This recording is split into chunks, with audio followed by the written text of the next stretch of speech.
Fala pessoal, tudo bem? Vamos dar continuidade àquele nosso projeto, o site do Visual Studio Code. Hoje eu vou tentar gravar sem cortes, então pode ser que saia alguma coisinha errada ou outra, mas a gente tenta se alinhar. E vou procurar manter a duração dos vídeos em até 20 e poucos minutos. Se for necessário, a gente corta no meio do processo. Primeira questão que eu gostaria de trabalhar com vocês aqui hoje é em relação ao posicionamento dos elementos que estão aqui dentro das caixinhas de download que a gente criou na semana passada.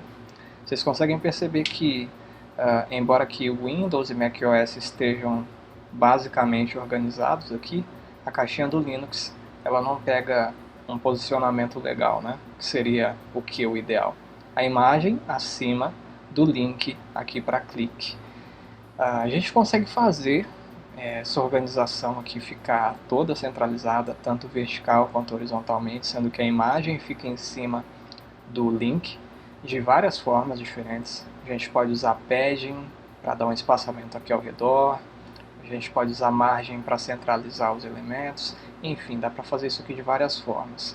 Como na semana passada a gente já utilizou flex, vamos fazer com flex mesmo. A gente consegue utilizar aqui a propriedade flex para deixar as coisas sendo exibidas em forma de coluna, né? Que vai ficar uma coluna, aqui outra coluna, ou seja, o conteúdo de cada caixa dessas aqui vai ser exibido como coluna.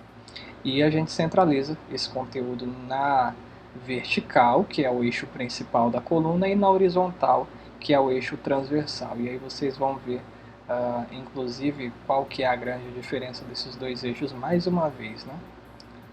Então lá no nosso CSS, gente, a gente tem aquele elemento lá embaixo, que é o caixa download. Como o que a gente quer alinhar é o conteúdo que vai dentro dessa caixa download, então é ela que tem que receber a propriedade displayFlex, certo? E aí a primeira coisa que a gente faz é isso, displayFlex.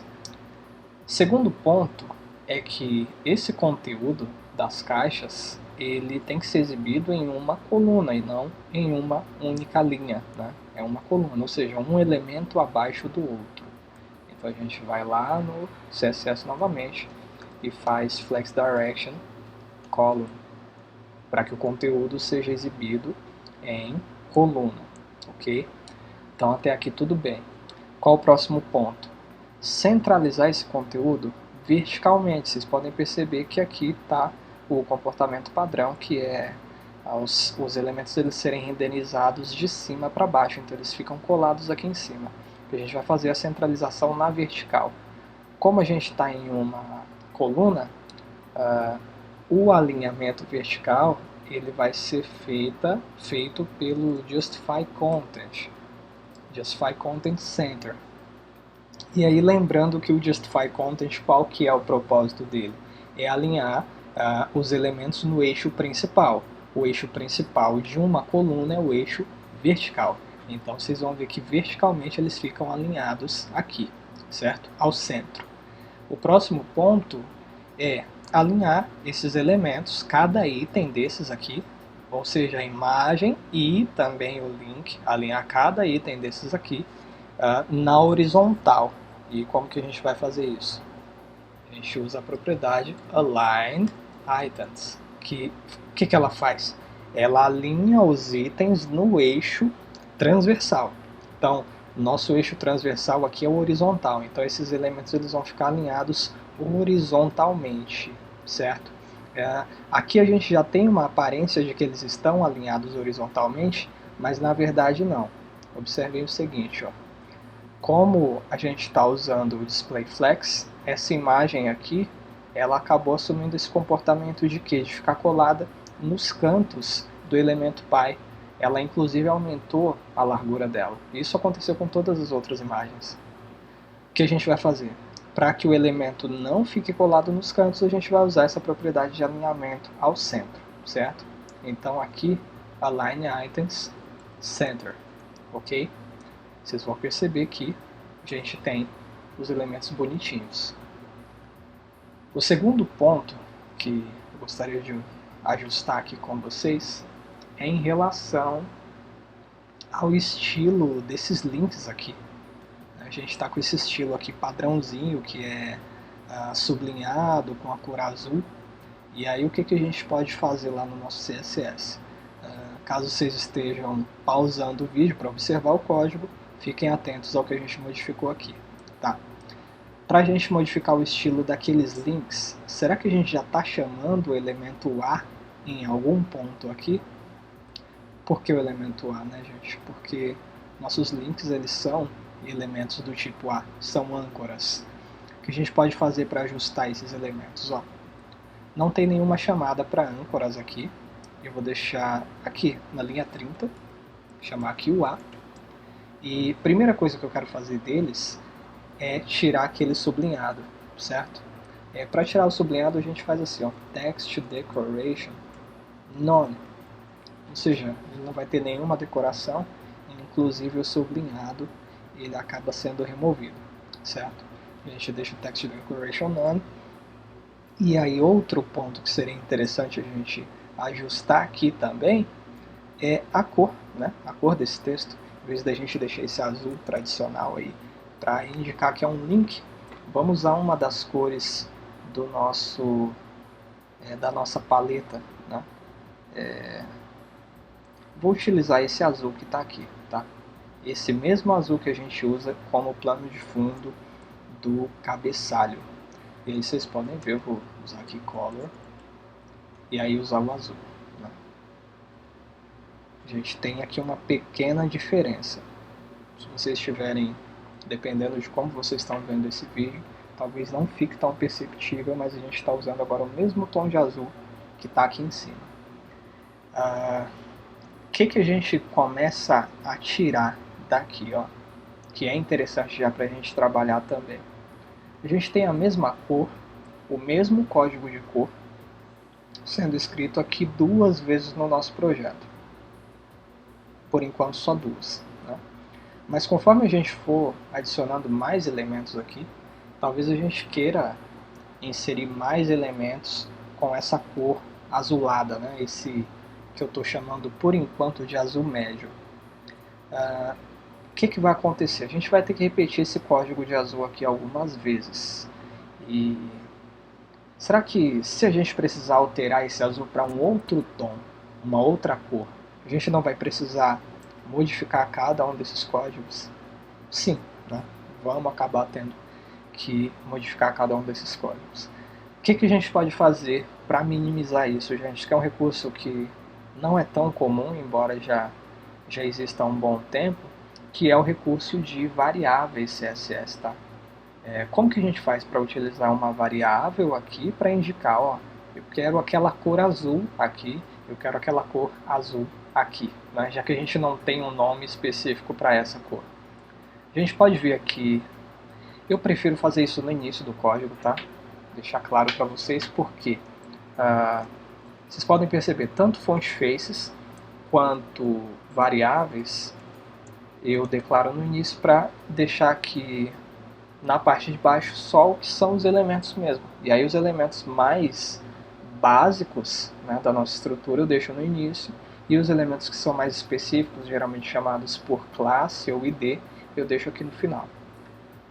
Para declarar uma variável, você precisa indicar qual é o escopo dessa variável. Quando eu indico aqui root, eu estou indicando o seguinte: essa variável ela vai estar disponível desde a raiz do documento, ou seja, em qualquer elemento que eu precise carregar essa variável, que eu preciso utilizar essa variável, ela vai estar disponível para mim. Para declarar a variável, eu uso menos e eu vou dar um nome para ela, certo? Eu vou chamar de azul médio, tá? Em alguns projetos, gente, é comum você ver, por exemplo, o termo cor principal, cor secundária, cor de fundo, cor clara, cor média, certo? Porque aqui eu estou usando azul médio, ok. Mas e se a gente resolvesse trocar esse tema de azul para verde, né? Aí o nome da minha variável azul médio talvez deixasse de fazer sentido, né? Inclusive eu posso até fazer isso aqui, já que a gente está ainda construindo essa variável. Vamos colocar assim, ó, cor principal. que aí vai fazer muito mais sentido para o caso de lá na frente eu querer mudar a minha cor principal de azul para uma outra cor qualquer, certo? Como que vai ficar esse azul? Deixa eu pegar aqui a cor dele que eu tenho salva. Vou pegar de um desses. Vou deixar aqui o meu azul, que é a cor principal. E na hora que eu quiser utilizar essa cor agora, como é que eu faço para utilizar? Em vez de informar aqui o mesmo código que eu informei lá em cima, o RGB 091175, eu digo o seguinte, que aqui o valor vai ser informado por meio de uma variável, certo?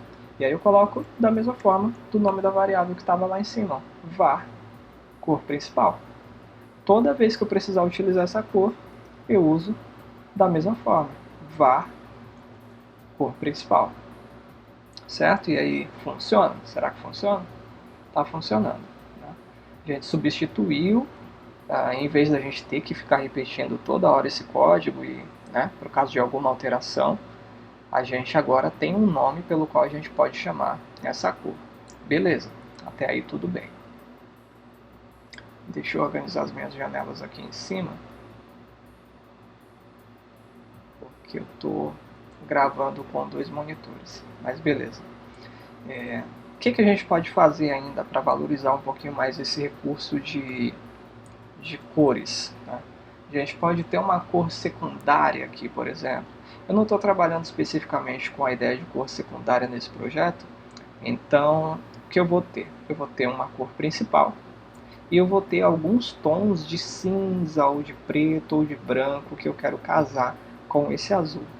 A segunda variável eu vou chamar de cinza escuro, certo? Que é um dos tons que a gente vai utilizar daqui a pouco em outros elementos.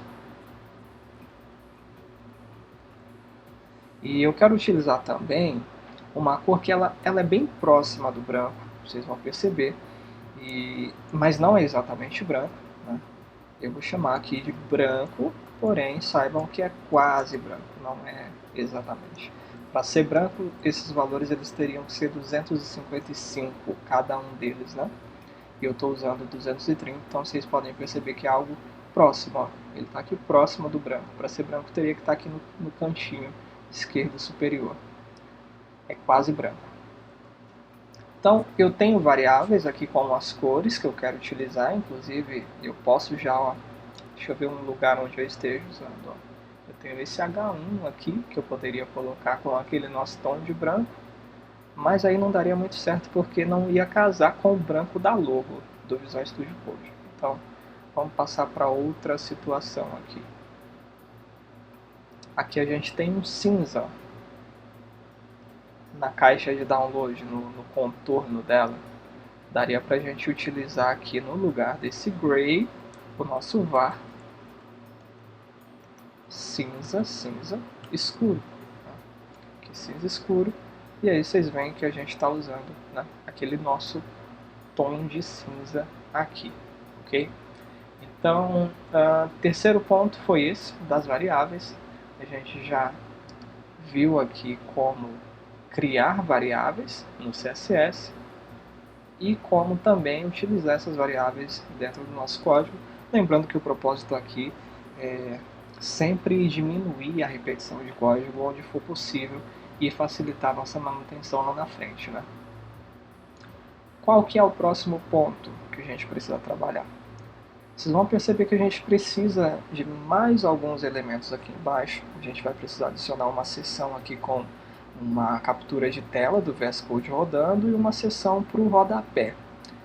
Só que para a gente adicionar essas seções, a gente vai precisar, lógico, de algumas tags, que a gente não usou ainda, e a gente vai precisar organizar um pouquinho o tamanho desses elementos que já estão aqui na nossa tela. Se a gente observar essa seção, onde estão os nossos elementos, ela já está ocupando aqui 350 pixels de altura. A gente definiu isso no nosso CSS, né? Se eu tirasse isso, ela ficaria bem menor.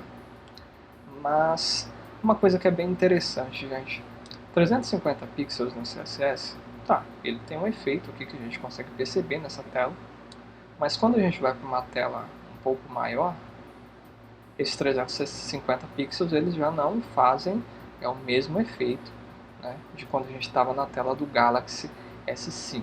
Vou até retornar para ela para a gente pensar no que fazer. O que eu tenho em mente?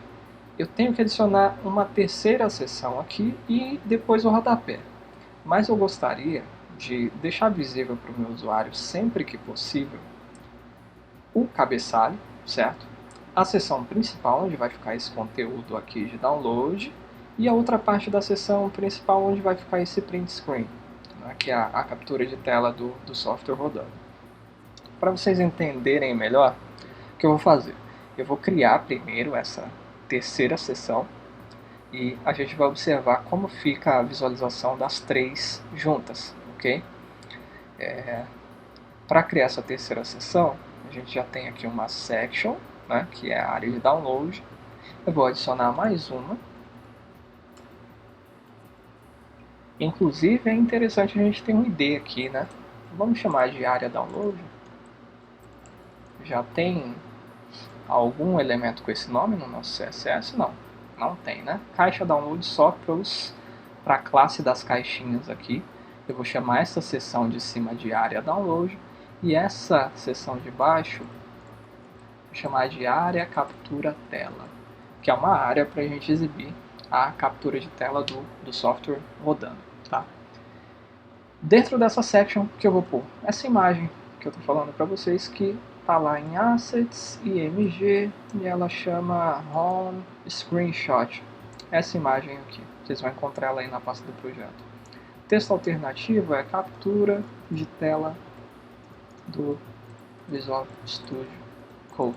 Tem um errinho aqui, né? Visual Studio Code. Salvar. Vamos visualizar no navegador. E ó, por enquanto a gente tem uma bagunça enorme aqui. Tá aqui a primeira seção, a segunda aqui de captura de tela. O que a gente pode fazer para ajustar essas seções, né? Vamos observar o que está acontecendo. Em primeiro lugar, diminuir essa imagem, né, que ela está ocupando espaço demais, e depois a gente observa por que os elementos estão se sobrepondo. Então vamos lá. Opa, abri um software errado, não tem problema. Ó, o que a gente vai fazer? Lá no CSS a gente vai procurar por essa área de captura de tela, selecionar especificamente essa imagem que está dentro dela e fazer com que ela ocupe um espaço aí, né, mais razoável dentro do que a gente tem disponível. Interessante até a gente observar também como é que está a largura dessa área de captura de tela. Ó. Também está com 360 pixels de largura, que é toda a viewport, e aí 350 de altura também. Por quê? Porque a gente definiu aqui, ó, no nosso CSS, que todas as seções elas teriam esse comportamento, nessa aparência. O que eu vou fazer aqui? Vamos no CSS, chamar essa área de captura de tela, área captura tela, e aí selecionar só a imagem que está dentro dela, tá? Só a imagem, a gente vai colocar ela com 80% da largura do elemento pi. Quando eu faço isso aqui com uma imagem, é isso que eu estou dizendo, ó. Essa imagem, a largura dela, vai ser equivalente a 80% da largura do elemento pi dela, que é, no caso, a área captura tela. Vamos observar, ó, a gente já tem uma aparência bem mais razoável. E aí vejam que está aqui uma seção, está aqui outra seção, e lá em cima o nosso cabeçalho, ok? O que acontece, gente? Se a gente quiser exibir essas três seções ao mesmo tempo, as três, como que a gente precisa abordar essa situação? A gente tem 640 pixels, eu vou até abrir a calculadora aqui, ou nem precisa, vamos usar o console. A gente tem 640 pixels de altura, eu quero dividir para 3 elementos. Ó, cada elemento desses aqui vai ter que ocupar no máximo 213 de altura. O que a gente tem que observar? Essa área de download, cada elemento desses aqui, ó, cada caixinha dessas, elas ocupam 100 de altura. A gente tem mais 113 aí para deixar o título, então dá e sobra. Né? Dá e sobra para a gente abordar a situação como a gente está querendo. Se a gente tivesse num dispositivo um pouquinho menor de altura, ó, com 480, se a gente tivesse 480 pixels divididos por 3, daria 160 pixels, ainda dá. Né? Isso aqui é um dispositivo bem pequeno. iPhone 4 já é um dispositivo bem incomum aí. A maioria vai ter uma altura maior que essa. Então dá pra gente deixar os três sendo exibidos aqui. Agora, qual que é a nossa problemática em relação a isso? A gente não sabe qual é a altura sempre dos dispositivos que a gente vai, onde a gente vai exibir o nosso site. Então não dá para eu definir aqui especificamente, coloca 160, porque 160 fica bom no iPhone 4, mas não fica bom no Galaxy S5, muito menos no Pixel 2 XL. E aí um tópico que é interessante a gente abordar aqui, nesse caso específico, é o das unidades de medida, tá? Eu vou deixar o link disponível para vocês com uma referência que pode ajudar, mas a gente tem algumas unidades de medida diferentes e uma delas, que é um pouco mais recente, das versões mais recentes da CSS, ela nos permite definir a altura baseada na altura do dispositivo, que é algo que o percentual não nos permite. Ó. Se você observar, por exemplo, ó, qual que é a minha ideia?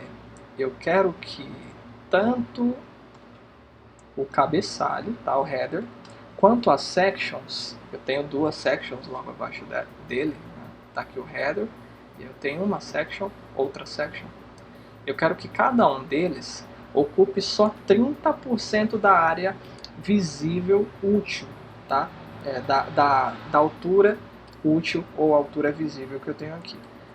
De início a gente vai pensar o seguinte, não dá para fazer com que cada elemento desses ocupe 30% só da altura?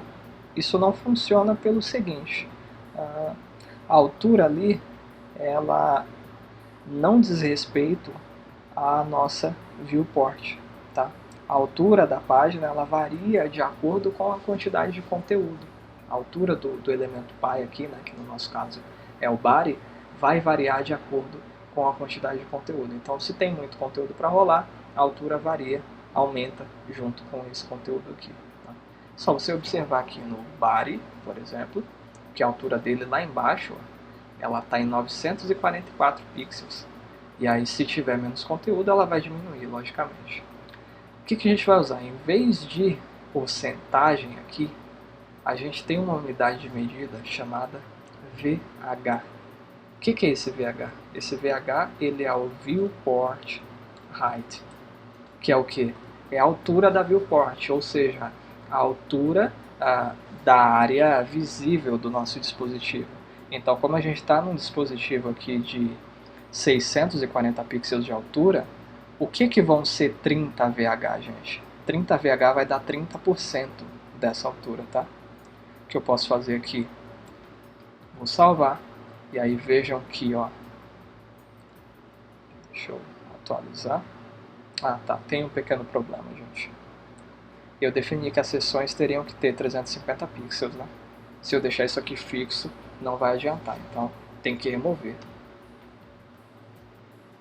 E aí observem, ó, a gente tem um elemento ocupando 252 de altura, o outro 192 e o outro aqui 192. Por que o primeiro está ocupando mais altura? Vocês estão vendo que tem um contorno verde ao redor dele? É o padding. E aí vocês devem lembrar que a gente adicionou esse padding na semana passada, justamente para que a gente conseguisse deixar o conteúdo do header centralizado verticalmente. Agora a gente já sabe que dá para fazer isso com Flexbox e a gente pode remover esse padding. Então, primeiramente, vamos remover o padding e observar como que fica o comportamento lá. Então aqui eu tenho agora 192, 192, 192, ok? Eu poderia até aumentar um pouquinho, gente, colocar aqui 33,3%, né? 33,3% da altura visível, e aí você vai ver que a gente vai ter 0,1% sobrando, o que fica quase imperceptível. Aqui, ó. Então os três elementos estão ocupando basicamente toda a altura disponível. Cada um ocupa 213.11 pixels da altura que a gente tem disponível. E como que a gente pode centralizar agora o conteúdo do header dentro dele? Da mesma forma que a gente centralizou o conteúdo de dentro dessas caixas download aqui, ó. Da mesma forma que a gente fez isso. Então vocês vão perceber o que? Essa mesma configuração aqui de flex, ela vai ser utilizada tanto para a caixa download quanto para o nosso header. A gente pode até criar aí um seletor CSS para deixar os dois juntos, né? Mas por enquanto vamos deixar assim mesmo. Aqui, ó, display flex para o conteúdo ficar flexível. Nem precisa desse text align center, porque a gente já está usando o align item center. Provavelmente ele já vai ser o suficiente. Vamos testar. Olha, dentro do header está aqui, ó, imagem H1 estão centralizados tanto horizontal quanto verticalmente. Está resolvido o nosso problema. Então, lembre-se disso. Quando você precisar usar uma altura relativa, geralmente a altura relativa que você quer é a altura relativa ao tamanho da tela, né? A altura da tela, que é a nossa viewport. A unidade de medida que você vai querer usar nesse tipo de situação provavelmente é a VH, tá? E aí percebam aqui, ó, no Pixel 2XL que a gente tem uma altura maior e nessa altura maior a gente tem um percentual maior. Percentual não, a gente tem uma quantidade de pixels maior relativa àqueles 33,3%, ok? A gente tem uma outra unidade que em vez de VH se chama VW, mas o que é essa VW, gente? Essa VW aqui é a largura relativa à viewport. Então você quer definir a largura de algum elemento baseado em quanto você tem de largura no seu dispositivo, você pode usar aqui o VW, tá? Para isso. Por enquanto, a gente mantém aqui o VH. Eu estou vendo que o vídeo aqui já passou dos 27 minutos, eu vou encerrar ele por agora e a gente continua no próximo.